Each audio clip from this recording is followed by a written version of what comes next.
셋째 날, 거저 주시는 사랑. 네, 거저 주시는 사랑. 지난 시간에 우리가 짝사랑에 대해서 배웠죠. 사랑은 네. 사랑인데 이번에는 그냥 거저 주시는 사랑에 대해서 우리 공부를 해보도록 하겠습니다.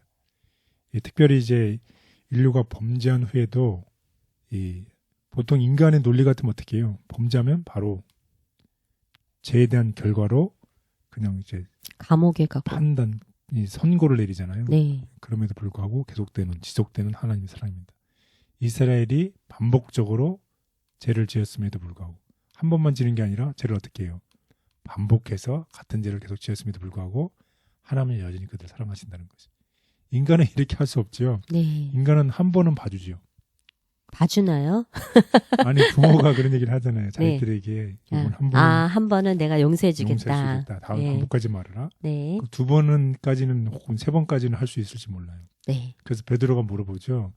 인간이 나에게 잘못했을 때 내가 몇 번을 용서해 줘야 됩니까? 네. 7번이면 충분합니까? 네. 그랬더니 예수님께서 뭐라고 하셨나요?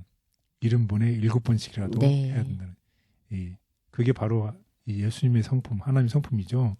그럼에도 불구하고 죄를 지었으면 반복하고 용서를 베풀하는 그런 하나님은 여전히 우리를 사랑하신다는 거죠. 마찬가지로 우리가 죄를 지었을 때도 여전히 우리를 사랑하신다는 거죠. 우리가 이렇게 없애버리거나 뭐 하지 않고 여전히 그럼에도 불구하고. 그래서 하나님은 우리가 받을 자격이 없을지라도 어떻게 우리를 사랑하신다는 거죠. 그게 정말 놀라운 사랑이죠. 그래서 이게 하나님이 우리가 필요해서 하나님이 조건적으로 우리가 필요해서 그런가 그렇지 않다는 것이에요. 그래서 사도행전 17장 25절에서는 어떻게 표현을 하고 있나요? 또 무엇이 부족한 것처럼 사람의 손으로 섬김을 받으시는 것이 아니니 이는 만민에게 생명과 호흡과 만물을 친히 주시는 이심이라. 사도행전 17장 25절을 보면 이 하나님이 무엇이 부족해서 성경을 받기 위해서 우리를 사랑하는 것이 아니라는 것이 정말 무조건적인 사랑입니다. 하나님은 우리가 필요해서 세상을 창조하신 것이 아니라 우리가 그분과 가까워지고 그분의 사랑을 나누기 위해서 우리를 창조하셨다는 것이 필요하기 때문에 사람들의 이런 표현을 많이 쓰잖아요. 저 사람이 나를 이용한다. 우리가 필요하기 때문에 이용하기 위해서 우리를 창조하신 것이 아니라 하나님의 사랑을 우리에게 나눠주기 위해서 창조하셨다는 것이. 그래서 하나님의 영원한 사랑입니다. 하나님은 세상을 창조하기 이전에 이미 예수님과 성령 하나님과 사랑의 관계를 나타냈다는 거죠. 요한복음 17장 24절에 있는 내용입니다. 요한복음 17장 24절.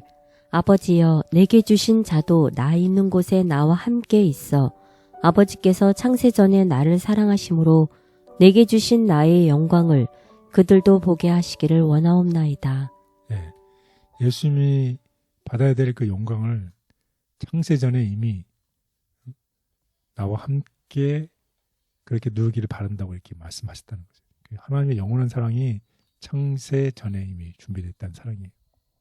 그래서 창조 사랑이 보면 하나님은 사랑할 대상을 필요로 해서 사람을 창조한 것이 아니라 하나님의 사랑을 나누기 위해서 이 지구를 창조하셨다는 것입니다.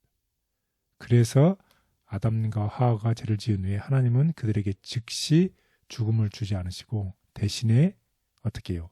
그들을 구속이라는 게는 값이 들어가 있는 거잖아요. 구원이라는 것과 구속은 좀 다른데 구속이라는 단어 속에는 값을 대신 내가 지불하고 그 사람들을 구원하는 거죠. 그래서 구속하고 사랑으로 다시 하나님께 인도하기 위해서 특별한 계획을 세워졌는데 이 계획 속에는 우리도 포함되어 있다는 거죠. 결국 하나님이 예수님의 십자가의 보혈의 피의 값을 주고서 우리를 구원한 놀라운 사랑입니다. 정말 priceless라는 단어가 있는데 price는 이 값이라는 뜻이잖아요. 네. priceless. 너무 값이 커서 값으로 매길 수 없는 사랑, priceless한 사랑을 우리에게 주시는데 사람들은 그것을 어떻게 해요? 값없는 사랑이라고 생각해서 거저주는 사랑인데 정말 그 의미 속에는 우리가 값으로 측량할 수 없는 놀라운 사랑을 우리에게 주시다는 것입니다. 아멘. 우리는 십자가를 통하여 하늘 아버지의 무한한 사랑을 배운다. 그리스도의 죽음은 인류에 대한 하나님의 크신 사랑을 입증한다. 그것이 우리의 구원의 보증이다. 그리스도인들에게서 십자가를 제거하는 것은 하늘에서 태양을 없애는 것과 같을 것이다. 십자가는 우리를 하나님께로 가까이 인도할 뿐더러 우리를 하나님과 화목하게 해준다. 여호와께서는 부성애의 동정심을 가지고 불쌍히 여기는 마음으로 인류를 영원한 사망에서 구원하고자 아들이 참은 그 고통을 보시며 그 사랑하시는 자 안에서 우리를 받아주신다. 십자가를 통하여 우리는 하늘 아버지께서 무한한 사랑을 가지고 우리를 사랑하신다는 사실을 배운다. 하나님은 넉넉한 사랑의 선물로 세상을 대가 없이 창조하셨고 에덴에서 범죄하고 우리가 개인적으로 죄를 지은 후에도 변함없이 인간을 기꺼이 사랑하신다. 무한한 구속의 대가. 그리스도께서는 접촉할 수 있는 범위에 있는 모든 사람에게 구원을 주시고자 오셨다. 갈보리의 십자가에서 그분은 잃어버린 세상을 위하여 무한한 구속의 대가를 지불하셨다. 그분의 극기와 자아희생, 그분의 이기심 없는 활동, 그분의 굴욕, 무엇보다도 그분의 생명을 내어주신 것은 타락한 인류를 위한 그분의 사랑의 깊이를 증거한다. 그분께서 세상에 오신 것은 잃어버린 자를 찾아 구원하기 위함이었다.